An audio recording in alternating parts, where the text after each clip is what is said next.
If you've ever played football and had your bell rung, the coaches or somebody says, you had your bell rung, that's when you get hit really, really, really hard. And you feel like you've been knocked into a dreamlike state and you can't make sense of anything. It doesn't just happen to people that play football. It happens a number of different ways, but you are literally knocked into the twilight zone. You have no idea what's going on. You see lights and you hear voices just for a few seconds, and you don't even know what your existence is. I mean, people laugh and they go, oh, look, he got his bell rung. That ain't funny if you're the one getting your bell rung.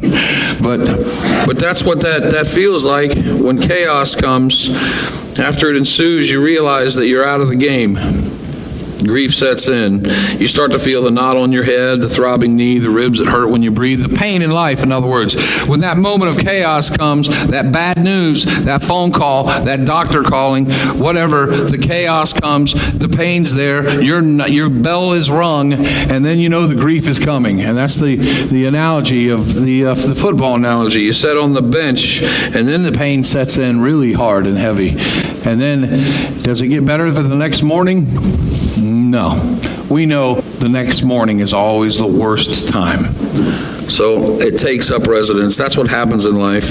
The chaos comes, then the pain sets in, and grief is that pain that we're talking about today. The next stage is confusion. Grief doesn't always come after we encounter a death. We know that. You can have all kinds of things that, maybe you're forced to live with something that means death is on its way here. You grieve over that too. I grieve over that. We all do when we hear about that with someone or we encounter it ourselves. Part of navigating through any grief is to completely surrender to God. Completely surrender to God. This feeling is universal regardless of the reason or circumstances. We see grief for what it really is. What is grief? It's the earthly residue of an eternal love. A love that will be given back at an even greater degree. If you've ever said to yourself, I just can't take this pain. I lost my husband or lost my wife, or the pain is overwhelming because I have never loved someone like I love them. I never have in this life. I never have in this world.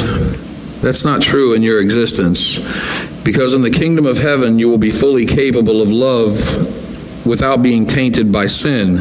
Love in the presence of God in the kingdom of heaven will be incomprehensibly greater than it is here.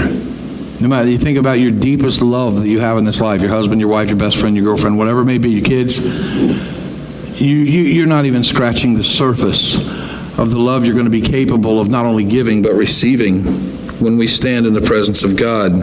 So we're not only reunited with the ones that we've parted with in heaven, but we're rewarded with an ability to love them in a way that was never possible here. What does Paul talk about in all his letters? The love of Christ, the love of God. You can't escape it. We can't understand it. It's that big. I agree, and I believe with the philosophy that remaining active is a healthy recipe for a natural walking with God recovery. Being active doesn't mean that you're always in motion. And some people, when they hear somebody say, move on, the first two thoughts are, I'm not moving on because that'll be moving away from the person I love. And then they think, I'm supposed to just get back up and go live life normally, like I always was supposed to. No, that doesn't mean that either. It doesn't mean you have to be in motion. But it does mean that you have to allow motion to go on around you. Allow it to continue, including allowing those who are seeking to comfort you to have a presence in your life, trying when possible to participate in the motion. If you're the one that's grieving, let people be around you. People that try to comfort you, and I think everyone knows this, say stupid things. They say incredibly stupid things because they don't know what to say. So they don't mean it, they're just trying to be nice. Like, hey, you're still a young guy, you got time to meet another girl or whatever. What are you talking about, man? Get out of my face. Don't say that to me. I mean, people say dumb things when your heart's broken or you lose your mom or something, and you're thinking, why are you talking? But the thing is, when you're the one grieving, keep in mind, it's just that people don't mean to do, they don't know what to do, so they say something. When I'm in those situations and I don't know what to do, I just can't talk. I just feel like I just need to be there. And I'm telling you, that's the way. If you're grieving, let people be around you. Let them say the stupid things. Let them bring you lasagna. Let them do it, because they're trying to show you love, and they're going to do it awkwardly. They're going to do it weird. But it's important that you let them do it, because you allow the emotion to go on around you in grief. And if you're the one comforting someone who's grieving, please don't say stupid things. just be there. Sometimes just being there, that's all you need, just being there. And we've all done it. I'm sure I've done it too. But typically my reaction to it is silence. And it seems to serve well. Being present doesn't mean being chatty. Silence is golden when you're just simply there. And to the grieving, allow the encouragement. Jesus knew it was important to grieve. He knew it was important to take it. It makes you, it's going to make the reunion in heaven much sweeter. When Lazarus died, Jesus knew he was going to bring him back to life, but he saw the pain in the family. He grieved with them. He walked through that tunnel with them. He didn't go, let me raise Lazarus from the dead so I don't have to listen to all this bawling and crying.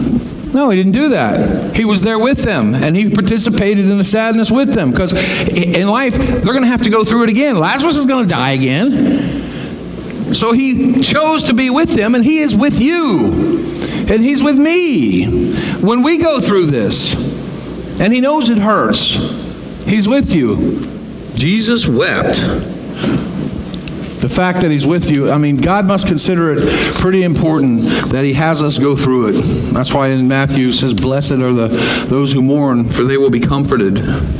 If you're hurting, Jesus is with you, just like he was with Lazarus' family.